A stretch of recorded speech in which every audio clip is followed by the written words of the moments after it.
And here we are. Great stuff. Excellent. So, welcome, passengers, and welcome, everyone. I'm Jo Kendall from Prog and Classic Rock magazines, and I'll be your host for a very special event indeed. This is celebrating the reissue of Big Big Train's The Underfall Yard. Yay! No, congratulations. Well done. So, it's 12 years since this record came out and is Big Big Train's sixth release. It's described as a coming of age. I don't know if that was your description, but I just read it in Prog. David Longdon joined the lineup, and the band now had Dave Gregory and Nick DeVigilio also on the record too. Plus, some brass came in, courtesy of Dave Desmond. So tonight we have Big Big Train members Greg, David, or Sarah. We've got Rickard, we've got Nick, and we've got the fifth Beatle, the BBT fifth Beatle, and that is Rob Aubrey, Sonic Wizard. And they're going to tell us a bit more about this momentous record and what's new for this 2021 edition. And we'll also be answering some of the questions that the passengers have sent in as well. So hello to everybody. Great to see you. So it's probably best that we actually start at the beginning. And that's with you probably, Greg. So set the scene. How did this record come about after the Difference Machine? Well, I mean, in those days, I think we were just writing songs and, doing stuff. And we finished an album called The Difference Machine, and we had a succession of songs that we started to put together in 2006, 2007.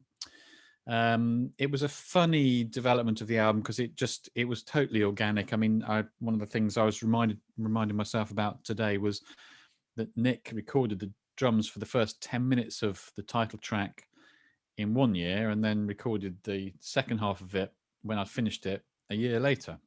So it was a very ramshackle kind of process of just sort of finishing songs and getting them, buffing them up and getting them recorded, etc., etc., etc.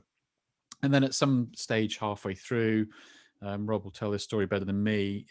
He had a visitation in the studio from a chap called Mr. David Longdon. And Rob called me that evening and said, I've got this guy for you. He's the perfect singer for Big Big Train. And we had a very good singer at the time, Sean. So I wasn't particularly on the lookout for someone new, but I've over the years have come to trust Rob's judgment on things, and so I thought, okay, he deserves being listened to, and started to talk to David, and eventually invited him to come down and finish off the album. And it kind of was a bit like that, wasn't it, David? I think the drums were all down, most things were down for you, I think, when you came down to Orbit. And it was a bit, honestly, it was fly by pants, seat of pants stuff, because I'd not met David when he came down to do the album. I'd got to know Nick, but it was just a completely it could have been a disaster, but it turned out quite well in the end for us. It did turn out quite well. See, the thing is, what was the state of the lineup with BBT, and were you actively seeking some other new members? You were saying maybe not for vocals, but in other ways. Well, I think we were just kind of bumbling along, really. So Nick had drummed a couple of songs for us on the previous album, on The Difference Machine, and I think we'd kind of thought, well, hang on, this guy's uber talented, and let's see if we can get him on board, to be a proper band member. I remember saying to him at one stage, "Oh, you're sort of our permanent guest now," but he just said, "Well, that's cool. I'll join the band." So it was kind of just organic like that, really. Dave Gregory was a kind of complete, it was very random, because me and Andy were big XTC fans, and I had an office job at the time, and I happened to know a guy who said, "Oh, I'm his old schoolmate. I'll give him a call for you."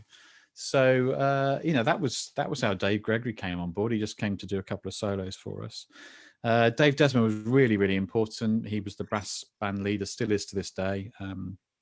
Rob knew Dave, and so when I kind of had this random idea of engaging a brass band and melding it to a rock band, Rob sort of said, "Oh, actually, I know the guy, a trombone player who does brass arrangement as well." So that's kind of how it came together. And gradually we found ourselves with a sort of selection of songs and what became a new lineup, a new band, really. Very good. Well, that's the cue for Rob to come in then. So, Rob, what made you decide to alert Greg about David? Also, talk about your relationship with Big Big Train up to this point, because you've been involved since very early on. Yeah, I think it was a radio session that I did. Can't remember what year it was, back in the 90s or something like that, was it? 92, I think. 92, yeah. And I was doing some session programs for a radio station, and I got them in. I used to give bands free studio time just to sort of like dangle the carrot and say, come on in and work with me for your sins. But so Greg and Andy came in with Steve Hughes. Yeah. Was there anybody else in the band? I don't think it was at the time, really, was it? Or there was Ian, yeah. Ian as well. Came and did recording. We all seemed to get on really well. So with that, I went to the GEP Records guys, and it was a natural process to try and get an album together with GEP releasing the album and Big Big Train recording it. So it was a really quick album. I think we only spent about 10 days in the studio or something like that, recording it, mixing it. And then we just carried on trying to make things better and better, and doing drums in school halls, trying to make the process of recording albums cheaper, so that we could get more time in the studio where it needed to be. It wasn't my studio at the time. I was working for somebody else's studio in Portsmouth. So studio time was expensive, and we just do our best to sort of get everything done as cheaply as possible, and then get in the studio to put the final touches on everything. And I think, Greg, you used to do the vocals at home. As much as we could. I mean, that's the thing with the Underfall Yard. I mean, we after the Underfall Yard, we started to, because when we started to get a bit more money in, really, we started to migrate to Real World and other studios. But at the time, it really was, I found some photos of me recording 12-string in my lounge, and it was kind of put together with it as cheaply as we could, because we couldn't get arrested, really. Yeah. But then we got David. David had come in to sing a track for 2 tracks for Martin Alford on his Old Road album, and David and I just got on so great in the studio. It was just fun. And the moment he got behind the microphone, I just had this tingle down my spine. I thought, I've got to introduce him to Greg. And I think I phoned you up that night, Greg. You did. Coming up for a curry. Yeah. David had gone back home, and I said, I've got to play you these takes from the vocals. It was just amazing. I'd never really worked with anybody who was able to convey the voice and have this zing about the voice like that. So I played it to Greg, and then I think I approached David and just said, actually, David, do you fancy sort of having a chat with Greg about about doing some work with them?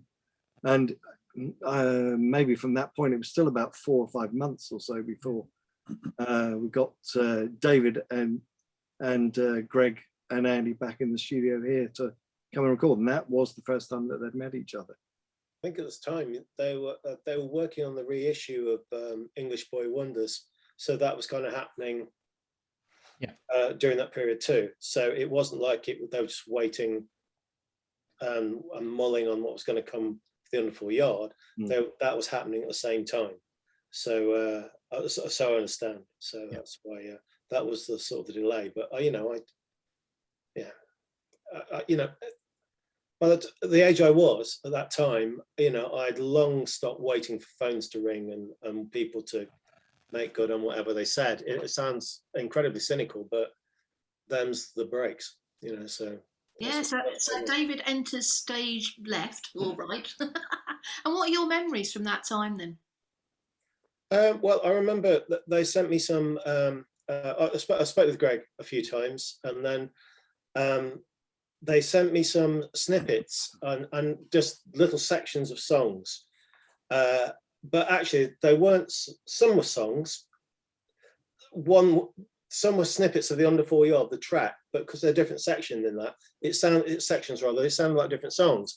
So they just wanted to hear me sing on those. So the lyrics were there, and Greg had done a guide vocal type thing, and I just did my thing and did it and recorded it at home and then sent it back, and that was it. So and then Greg said, you know, we want you to do it. Do you want to do it? And wasn't there something like, Greg, wasn't there something like something stupid happened with my computer and I didn't respond? Yeah, like that, and we were all on tenterhooks. I was thinking, yeah, I thought you were just I playing can't hard talk to to him, and he's thinking, God, he's not speaking. You know, he's not. Yeah, Now, no, actually, yes, that rings a bell now. Yeah, it was quite a nerve-wracking time, really, because we'd taken a risk of saying goodbye to Sean on the basis of working with David. I mean, Nick, I think we'd kind of felt at home with Nick. We knew what he could do, and that we felt, you know, we got him into the band. But David, it was all completely uncertain, and it was kind of a last throw of the dice. It wasn't quite that, because I'm sure I'd have bumbled along, but I think it was just a point in time in my life where I just thought, you know, let's just go for this. Let's see how far we can get. We've clearly got people, you know, beginning to work, you know, in Big Train that are super talented, and you know, let's just see if if this roll of the dice will actually come up trumps. That's a terrible mixed metaphor of cards of different games, but I'm sure you take the point. Yeah, I love it. It's very prog, putting those together, basically. So, well, Nick, so you've been involved with Big Train before. What did you think of these songs when you first came across the Underfall Yard oeuvre, and how did it measure up, and how did you do the drum parts? Well, I've been traveling back and forth to Rob's studio for a long time. That's how I've met everybody over there. It's all through Rob and our days from the Spock's Beer days and moving forward from that. And I came in just for fun. It was a session, you know, with Difference Machine. It was just like a session, and the songs were fun to do. Dave Maros, our old bass player from Spock's, got to play on it as well. And it was a good time. You know, working for Greg and Andy at the time was always very easy. The drumming was hard, but the hang and the being in the studio together was always very easy and just fun. And then when they asked me to come back for more stuff, which ended up being Underfall Yard, I was more than happy to do so. And it's been the same way ever since. Just the coolest thing about it for me is they let me drum just like me. Like, they just go for it. Do your thing, be Nick. And being a session drummer, there's a lot of times where, you know, you have to sort of mimic other things, pull back, you know, you can't just be totally free to do whatever you want. And there's a lot of space in Big Train for me to just go for things and experiment. And if it doesn't work, it doesn't work, you do something else. But it was always just very easy in that respect, which made it a total joy. And that's what made me want to do more with the guys, for sure. Yeah. So at this point, is this when you thought, I'm going to stick around? You bet. Yeah, when they asked. And also, there wasn't a huge commitment at that point, because we were just recording. We didn't have the live thing going and the band really starting to take off. It was just, let's get together every so often and make some more music. And I said, great. That was easy. Excellent. So something else that was different was what David brought to the band with instrumentation. So David, you were bringing in things like the psaltery and the dulcimer. Why were you bringing in that kind of instrumentation? Well, I knew, I listened to the music. I kind of, and so having spoken with Greg about the situation and where the band kind of were, and what they thought the next move might be after this, if there was a next move after this. I thought, well, the great thing about it is we're in a studio, so we could almost like have a Sergeant Pepper's moment. If we're going to burn brightly for a very short amount of time, we might as well go for it. So I thought about in sort of texture and I've always enjoyed those the things that Brian Jones brought to those early Rolling Stones records, so Exotica and things like that, straight, you know, odd instruments. And at the time, I was with someone whose uncle, actually her parents were into medieval dancing. and the uncle had made a psaltery, and I, you know, it was hanging. They were hanging up as like a dulcimer, which were hanging up on the walls as kind of and gathering dust as instruments. And literally, it was like probably a few days before the session when I would go down to orbit. I saw those things hanging on the walls. And I flicked them and swang them and thought, right, okay, they got no mallets or anything like that to play them with. I think I used a teaspoon on the dulcimer actually. So the thing on Evening Star, when it goes ring, it's a teaspoon on the dulcimer. So why not tea and Prog? So it's a marriage made in heaven. But that was it. So it's just getting kind of unusual sounds in there. I knew I could bring the flute. I knew I could layer vocals. So because there was no kind of songwriting needed, but there were arrangements that needed doing. So that's why when Greg sent me the words, when I got the thumbs up and it was come, he'd send me the words. And if you look at the words to the Underfall Yard, there's lots of them. Same with Victorian Brickwork, there's loads of them. I'm thinking, hang on a second, to fit all these in as one vocalist, it's just really going to, you'd be endlessly doing that. And I thought, well, hang on a second, if I kind of slow it all down and I split certain elements between a lead vocal and answering backing vocals, we weren't going to be playing the frog and trumpet the following Tuesday. You know, it wasn't going to be like that. We would never have to play the stuff live. So we could, it's fine, we can do it. I can torture Rob with all these tracks layering up and things like that, bless him. And he was great. So I took it as an opportunity. I also, if I'm honest, it was kind of like, I might never get this opportunity again. So I'm gonna, grab it with both hands and I'm gonna, make an impact. And the idea when the album starts off and you get that wall of vocals, that was Andy Poole had suggested that they take when the vocals come in, the harmony vocals come in the middle of Evening Star, like towards the end of it, 3/4 of the way through, whatever. But it comes in that whoa, that bit. They just literally copied and pasted the stacked vocals to the front. So as soon as you hear the album, it's like, whoa. And the idea that one thing that Andy was quite insistent of, and Greg was insistent of, was the fact that they wanted the vocalist to be heard, the new vocalist to be heard as soon as, and it kicks the album off. That was the and it's dramatic, because it kind of starts. It's almost like it's not sort of a gentle chord in. It's sort of one of those when it comes at you, wow. And in addition to the singing and the harmonies, as Rob will tell you, much to his I don't know, torture or whatever, I'm not only doing like notes, I'm making noises, which I haven't done for a while, Rob. I think it's all great. In fact, we spoke about that thing when we were recording the new record when we were down at Real World. So I'm putting things like and then tracking those up. So I'm actually adding kind of tension in that way. So it's not just singing, it's sounds mixed in with the singing, which adds this kind of, and that's what I wanted to do. I wanted to make an impact. Well, absolute prima donna, honestly. So. Well, Rob, it sounds like you had your hands full. How did you cope? Lots of coffee if I drank it, but I just had I think at the time I had a computer that was capable of running 128 tracks of audio, which sounds like a lot, but some of these songs were running over 200 tracks of audio.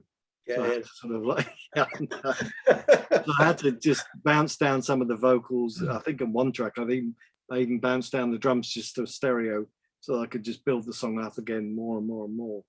I think also at the time we were running keyboards live.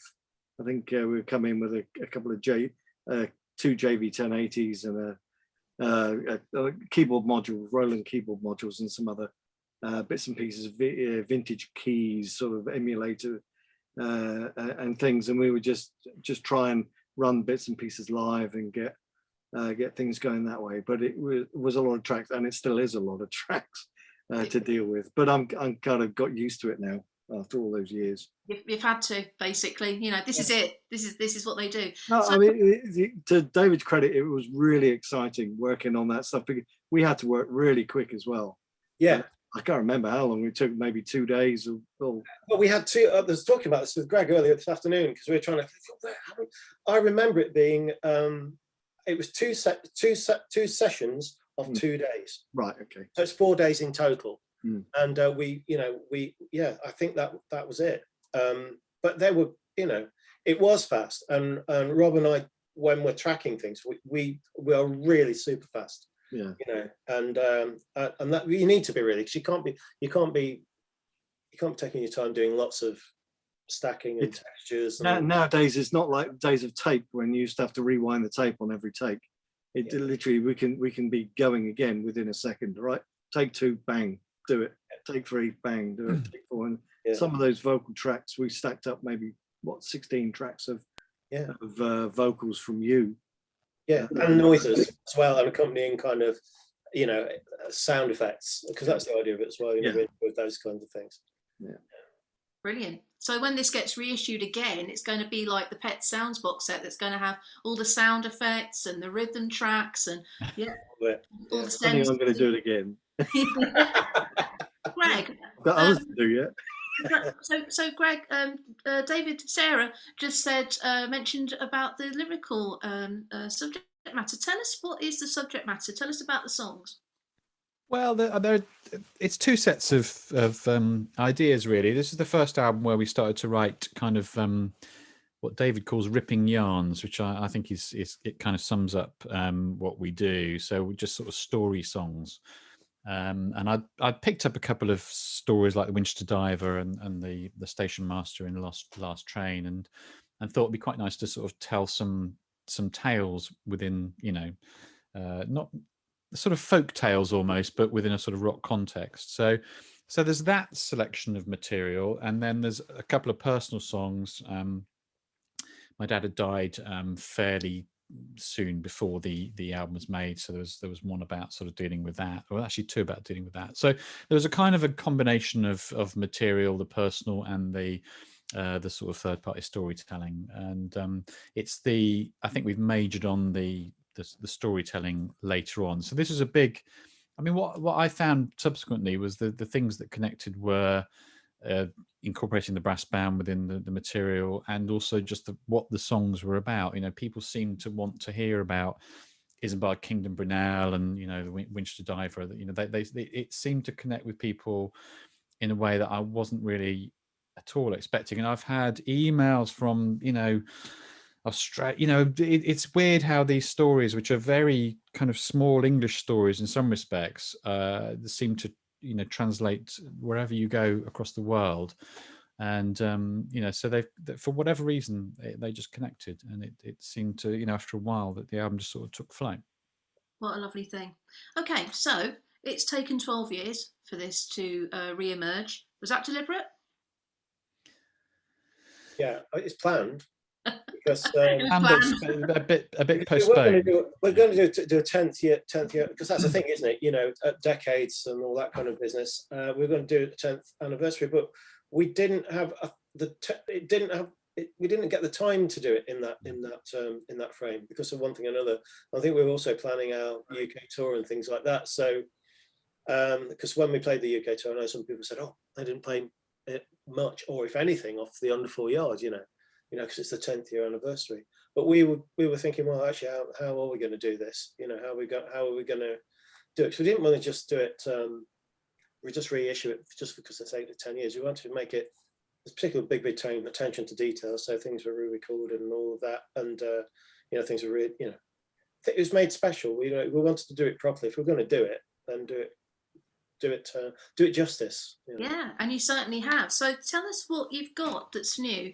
Obviously, I've got the CD edition here, 2 CDs. So what's new on this? Rickard, for a start. Yes. Yes. I'm on it. I'm finally on it. You're on it. Yeah, you've made it on here. Fantastic. What's new about this reissue? Well, there's the second disc of which featured re-recordings of Victorian brickwork and the title track, obviously featuring Rickard. So they were kind of, in effect, we brought those into the live set and those 2 songs, and because we had a new lineup, things changed, and we thought actually we've got some live recordings of these, but it'd be nice to kind of get the studio versions of them redone. So we didn't want to replace those on the original album, so those are kind of bonus tracks really. There's a new song of mine called Bruhenberg, which is kind of about the band, the story of the band, and there's one or two other things, a little sort of brass ensemble introduction. In fact, we were going to play the Underfall Yard, the title track, on our tours last year. Yeah. So we'd all relearnt it, all 23 bloody minutes of it, and then we're not able to deploy it. And and Dave Desmond's brass, that was how we were going to start one of the shows, with the brass introduction at the start of the show, and then come on play the Underfall Yard. So we had all that. We were going to celebrate the album, but unfortunately events overtook us. But I think, what we tried to do, I mean, one of the main reasons for actually reissuing the album was lack of vinyl. We just, the album came out, and then, I'd get this guy on the phone, Chris Topham, going, how about vinyl? I'm going, well, what? I'd completely missed the vinyl revive. I mean, we got band members such as Rickard who are real vinyl nerds, and it kind of gone over my head. So that was the original intention of this reissue, was just to put it out on vinyl. And then, as David said, we just thought, actually, let's make more from this. Let's make it let's celebrate the album, which has, been a big release for us. So we did justice to it, I think. Yeah, superb. So, Rickard, your moment has come. Like you say, you're on the album. What's it like contributing finally to the Underfall Yard? I mean, the Underfall Yard was the album that kind of made me aware of Big Big Train before I even knew any of the guys. So it was released the same year as one of. Can I have favorites of my own stuff? But I mean, my favorite Beardfish album, actually, of the ones we made. So Destined Solitaire came out the same year, and I really love the title track. That's always, I'm a sucker for long songs, and I'm a sucker for odd time signatures and things like that. So, I mean, you're in the right genre, Rickard. You're in the right genre. Yeah. No, but so I'm really happy to have been able to first and foremost play those songs, and together with the guys, and also to record, because we played them live, it feels like we, all of us added new stuff to it and did our take on it, basically. Yeah, so. Absolutely. Because when you've been playing live, you've been working on Victorian brickwork.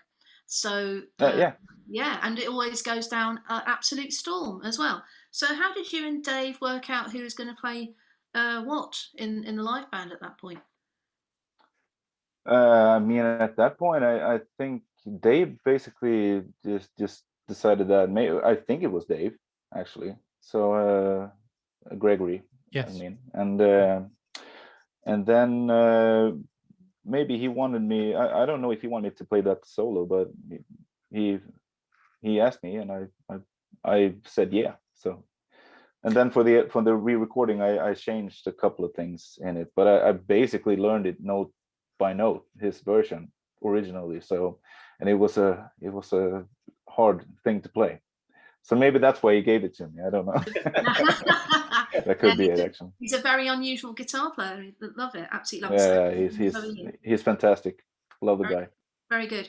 So, Underfall Yard was your first introduction to Big Big Train, and you're here now, as is Nick, which is great. I've got the package. I'm going to talk about this again. So you've just mentioned briefly it's come out on vinyl, and I saw actually Chris Topham did a YouTube video about sort of like not exactly an unboxing, but an unpackaging. That moment where he took the shrink wrap off. Sort of a little striptease for a vinyl record there. Really, really lovely. And that's on coloured vinyl as well. Tell us about the repackaging.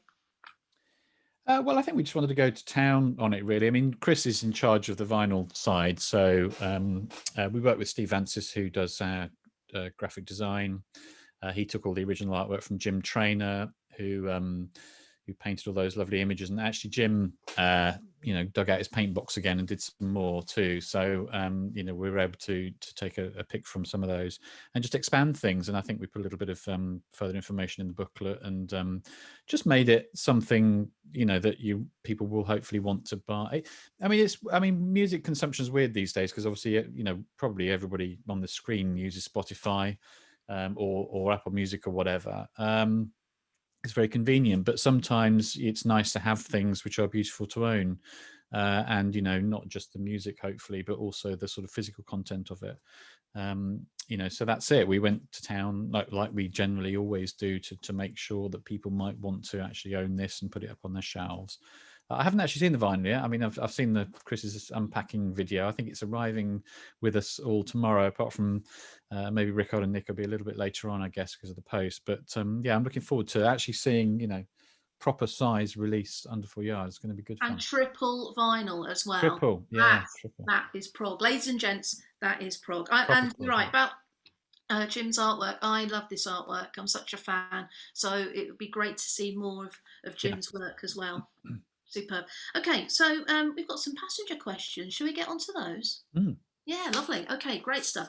So this first one, shuffling my papers, comes from Graham Thomas and Sue Heather, and they ask, do you remember at what point during the recording of Underfall Yard that you realised you might have the making of a prog classic on your hand? I don't think we ever realised that. You know, I think, I mean, it's very kind of them to call it such a thing. But I think it just, as I said at the start of the interview, it was too much of a you know, you're embroiled in it. You're in the thick of it. You know, you've got a new drummer, you've got a new singer. You're just not thinking in those terms, really. You just at no point. At no point. No, it's just get it out. You know, too busy doing it, as Greg said. And your backs were against the wall, so we were kind of, you know,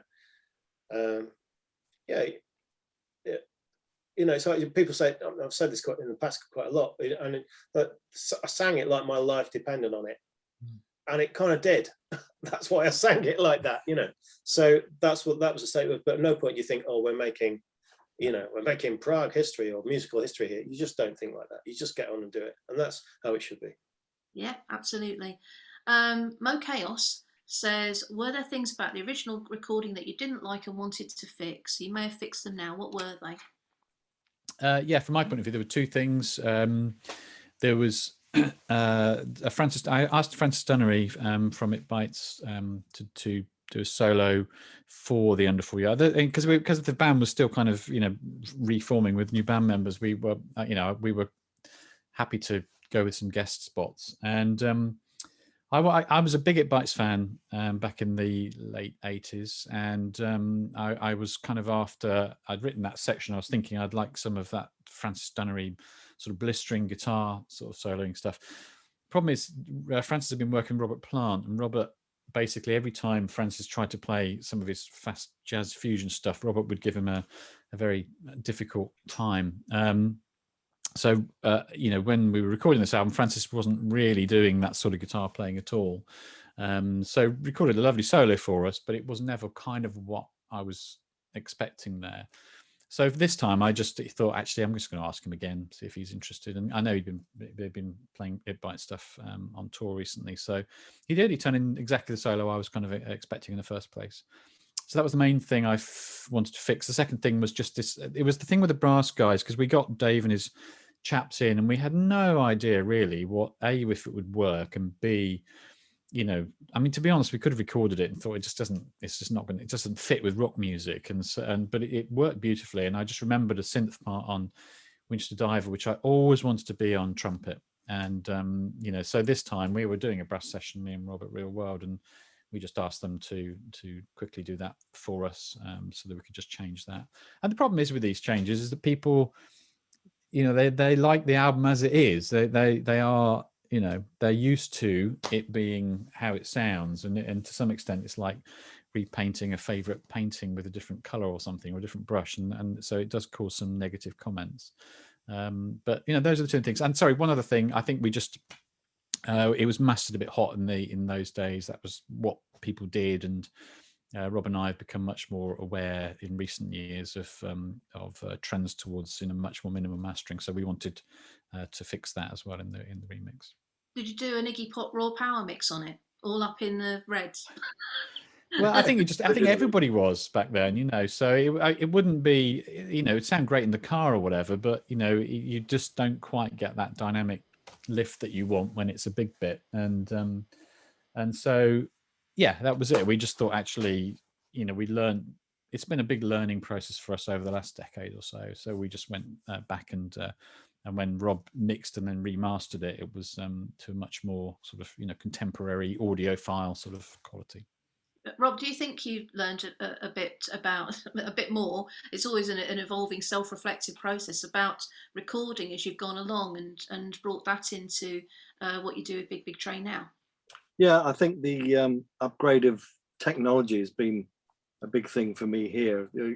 Continually working with the Big Big Train guys, they've been very loyal to me, which I'm thankful for. But I do tend to reinvest a lot of money in the equipment that I have here. So I've upgraded the speakers, all the wiring has gone again. I've got rid of the mixing desk, and I'm now working generally in what we call in the box. So working with just working with computers and get the best recordings on the way in, and then once it's in the computer, I can manipulate it best way possible. So I would say that the technology, investment in technology for me has been the biggest improvement. And then just having the time to be able to do it. I don't think there's any really a time constraint. I was given a number of projects last year by the guys to complete, but there wasn't any, this must be done by this date, this must be done by that date. We had a rough idea that we wanted this finished around about August time, so I could get on with some of the other projects that I needed to do. But I think we even went back and tweaked some of it back in maybe October, November time. Just I gave myself a couple of months off from it, and then went back in and just made some tiny little changes to it, which is evident in the response that it's got. I think it's been received really well. So I'm thankful for that. Absolutely, and that was Dr. Jeff Parks who put forward that question for you as well. So we're also asking, it's Graham Bentley and Darren Clark have asked, will there be a 5.1 release of this and other studio albums in the not too distant future? You want to ask me, or you want to answer that one, Greg? I think we'd like to. I'm not sure. It's a weird one, 5.1, because it requires a certain place in the, a certain number of sales before it makes sense to start putting stuff out on our 5.1 as a separate release. So far we've only really done it for our Blu-ray video releases. It'd be really cool to get this on a 5.1. I've never done a 5.1 audio original album. I've only just done DVDs, videos, Blu-rays of live performances. So I'd love to get my teeth into something. I did start the Underfall Yard. I did get the preparation process in. So it's some parts are ready to go, but I have to change my whole studio around to do it. I have to. Well, I've got all the speakers, so I put extra speakers in, and then line them all up and get the sound all perfect, and then I can start the mix. But generally with surround sound stuff, I always have to have the stereo in place. I don't suddenly start mixing a surround sound audio mix. Everything revolves from the stereo. You don't want to suddenly have something too distant from the original stereo mix. Things that it just sounds a little bit alien, I would say. Okay, thank you. So Marco Hymanen, he says, how does the new song Bruhenberg fit into the concept of the Underfall Yard? Bruhenberg's kind of about the guys, really. It's kind of about us. It's about how a group of people can come together and make something that is, you know, fairly special. So it's kind of a, I mean, the album, as I said earlier, is not a concept album, so that freed me up to write something that wasn't, you know, I didn't have to write something that was part of a story, but I just wanted to write something that was about a sense of people coming together to make something and becoming friends. You know, these guys are my dear friends, and you know, they kind of, you know, I don't mean to sound too sentimental, but you know, they sort of saved me from, you know, a fairly average musical career. These guys were here for me, and have been all along. So that, you know, that's why I wrote that song, and then Louvet was able to kind of make the animated film that we made, to kind of, you know, I mean, all his ideas, the animation, but he you know, he listened to what I had to say about the song and then ran with it and made something beautiful from it. Yeah, well, talking which, absolutely, that beautiful animation. There is a question about that video, and that comes from Jeff Jones, and he'd like to know which animal, sorry, it just makes me laugh. Which animal from the Bruhenberg video would each of you choose to be? Let's start with Nick. What animal are you? Or maybe the animals are already assigned. No, I don't think so. No. I don't think so. I think maybe either the fox, or Yeah, I think I'm not sure if it's a raccoon, or I thought it was a mongoose, but you know, one of those, like the small, wily, but fierce, protect your friends no matter what kind of thing. So one of those two, I think would be me. I think that Rickard wanted to go for the fox there, but Rickard, what would you go for? I think I would go for the hedgehog, actually. Yeah. I want to be the hedgehog too. Why? I just got to think about hedgehogs. Yeah, I love hedgehogs too. I love hedgehogs, so yeah. Yeah, we should have had 2 hedgehogs in there. Maybe. Yeah. Aren't there? No, No, there's only. Oh no, there's. Yeah, there's only one. Yeah. Ah, okay. You'll have to fight over who's the hedgehog. David? I'm the snarling wolf that tries to eat the hedgehog. Oh, I don't want to be the hedgehog anymore. No, actually, I've changed my mind. I don't know. Whichever. Great stuff. Okay, so John Davidson says, with the re-release of the Underfall Yard, you've revised and refreshed an earlier classic. If each of you could pick a track from the back catalogue and breathe new life into it, which would it be? Which track would it be? So let's start with David. Oh, crikey! All right. Let me see. Anything from the back catalogue. British Racing Green. Good choice. Okay. No explanation, just that song. That's it. I know. He's not going to fill us in. He's going to do a kazoo version of it. Also, Brambling. That's a good one as well.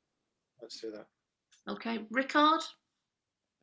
Not really sure. Maybe it could be fun to do a more up-tempo version of Master James, actually. I've thought about. Could be pretty cool. Yeah. And Nick?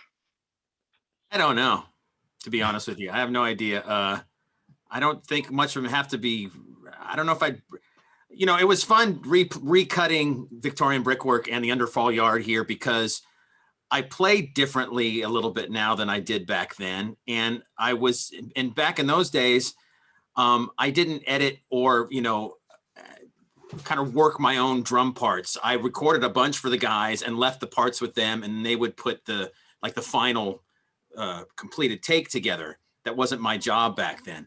And so not all of the drum parts are exactly the way I would have done it. That's fine. And it wasn't like I hated it or anything like that. But so maybe just that. So that's why I really enjoyed recutting these 2 songs for the reissue here, because I played a few parts a little bit differently, a little bit less busy on certain things.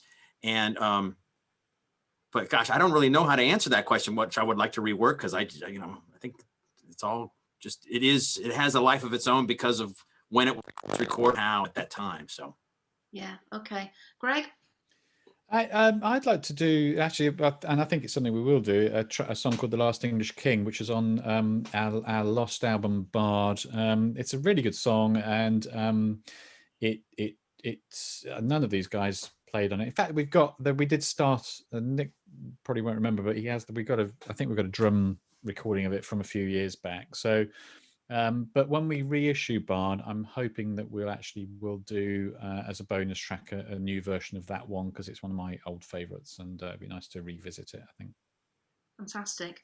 I've got one last question, I think, which is about David joining Big Big Train. So this is your debut. Given where the band is now, are you glad you didn't join Genesis? Yeah, because I think whoever took on that role, it would have been, it's the kiss of death, isn't it? It's a poison chalice. You know, it's I'm lucky in the sense that when it all happened and when it ended, I didn't really talk about it because there was no need to, because there's no need for me to mention that kind of stuff in my life. But in the context of Big Big Train being a progressive rock band, then suddenly that had a weight to it, if you like. And, you know, also I'm lucky in the sense that I get to be associated with the band. Yeah, I didn't actually have to go through the whole thing of not being Phil or Peter, you know, that kind of thing, because they're massive shoes to fill.